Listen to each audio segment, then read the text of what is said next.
Hi friends, this is Shri Vidya. Welcome to my channel on Shri Vaishnavism. So we all might be wondering what is happiness, Everybody wants to have happiness and gives a like immense joy, something that you feel by heart, by body, by mind, And happiness gives confidence and confidence gives a reason to live in life and enjoy. So in Tamil, they say Anandam. Anandam means happiness. And what is real happiness? The real happiness is Krishna. Shri Krishna. If one has to experience real happiness, one has to feel God inside them. They have to seek God. They have to go running to the temple, And like I said, the other name of Shri Krishna is happiness. And you might be wondering, my dad is from Shri Kancheepuram. And every other week, we have Innova. So every week he used to take our car and we all used to get ready, go to Kancheepuram Shri Varadaraja temple, and kind of take the pleasure of being there. And it's a very beautiful shrine, a very beautiful ancient temple. So if we talk about Kancheepuram is in itself a very sacred and a very beautiful place and must visit for everyone. Everyone born on earth, irrespective of the religion. Kancheepuram means happiness, it means peace, it means joy.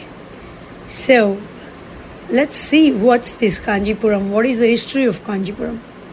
So this place, Kancheepuram, it goes back to the days of Chola and Pallava kings, in the 6th and 9th centuries.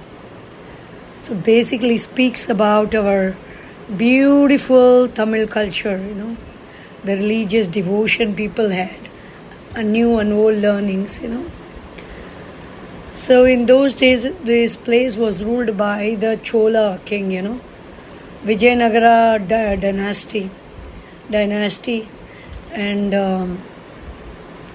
and then sometime ago Mughals were there.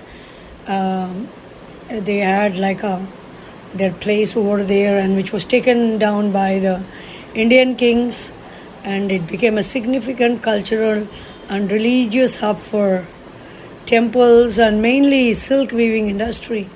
Kancheepuram is also known for beautiful saris, the Indian attire, the traditional Indian attire. So many of my friends in US, they love these saris, and they have switched over from the modern attire to wearing this beautiful Kancheepuram saris. And my mom, like every day, she kind of wears only Kancheepuram saris, except for at home, wherein she prefers cotton saris, 100% cotton, because the place we live, Chennai, is kind of tropical kind of a weather, with the sun taking over, and it's kind of bright, sunny and beautiful. And let's get on to this Kancheepuram place. Kancheepuram backs to at least 2nd century BC, when it was ruled by the Chola kings, And it's also known for it was a Pallava capital, which was known for the political, cultural and religious gatherings, around the 6th century CE. Then the Pallavas, they fortified the city and built many beautiful shrines, the temples, establishing Kancheepuram as a very powerful and beautiful city. I would say, it's not just powerful or beautiful. Yeah, it is. It's also like if someone is looking for peace, inner peace, or someone wants to get into a transcendental stage, to see God, I think the place is Kancheepuram. And the scriptures, they speak million languages, You should not like, you go on a pilgrimage and they give you like 2 hours. You rush on to the place, you see, and you say, okay, I'm just going to go. Don't do that. So when you go to Kancheepuram, please take out time. Spend time, like it might be a week or 2 weeks. I usually go there, I stay like 4 days, 3 to 4 days. And I sometimes feel like why I didn't have a, small apartment over here so that I can stay months together. Yeah. And later on, like the Chola rule, and after that the Pallavas were ruling. Kancheepuram was under Chola rule in the 10th to 13th centuries. And then from 14th to 17th was the Vijayanagara dynasty.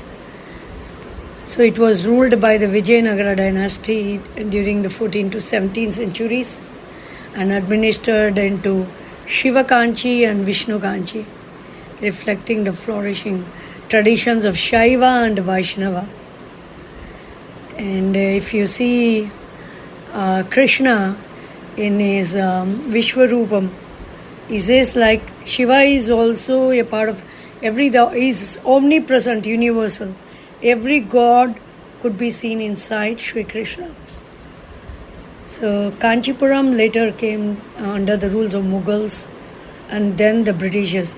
But even today, if you take most of the Muslims living in Kancheepuram or Srirangam, go anywhere, they will have a history where they would have originated from a Hindu family, and then the Mughals would have turned them into a Musalman, wherein they might be following the Muslim rituals.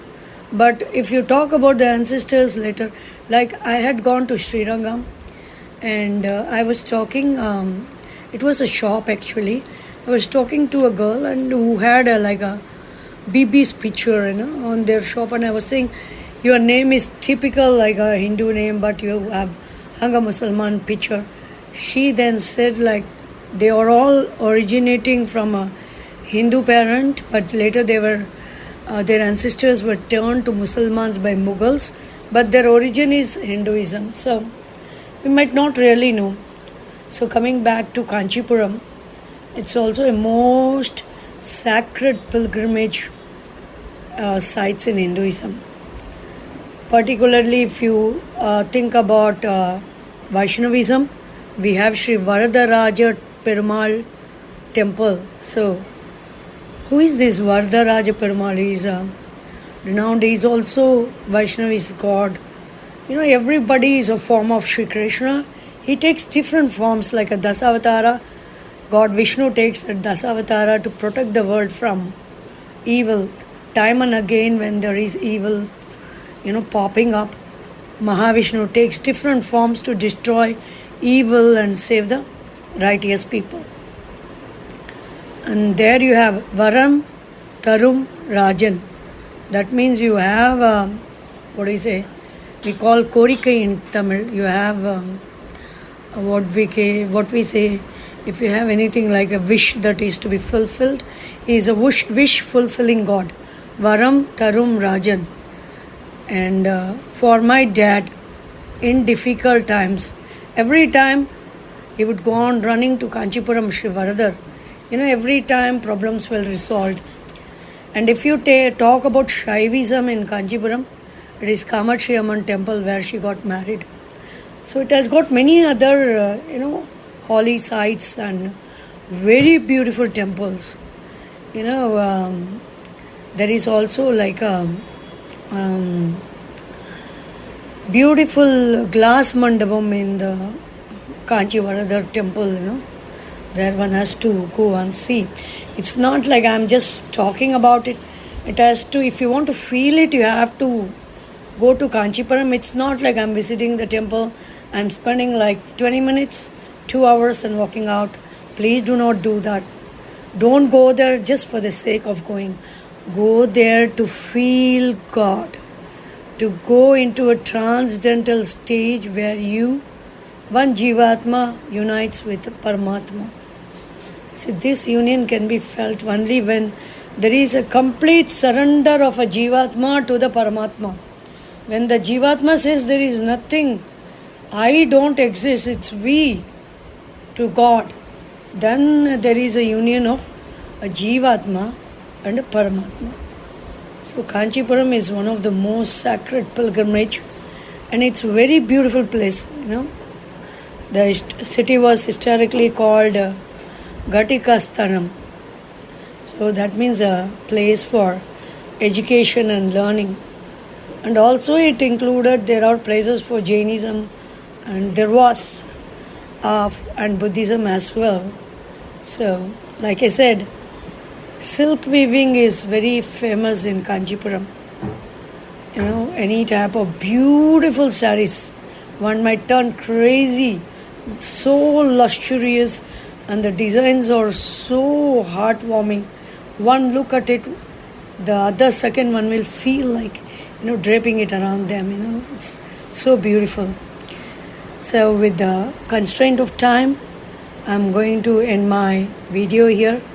Please do go to Kancheepuram Shri Kancheepuram whenever you have time.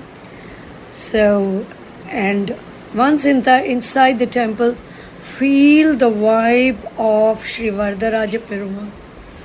Immerse yourself into the divinity, into the devotion.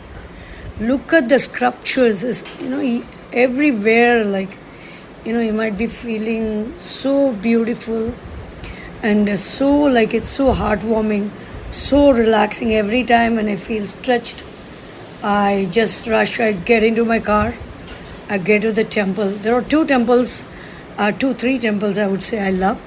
One is Sri Kancheepuram Varadaraja temple. Another is local in Chennai, Sri Parthasarathi temple. Oh, it's heaven. Paradise on earth, I would say. The other is Sri Rangam. Oh, wow. It's like heaven come onto earth. So awesomely peaceful. The peace could not be felt anywhere in the world. The awesome place. With this, I'm going to end up my video. So, wishing you all a happy trip to Shri Kancheepuram, and let the blessings of Shri Varadaraja Perumal be always there on all of you. Jai Shri Krishna. God bless. Thank you.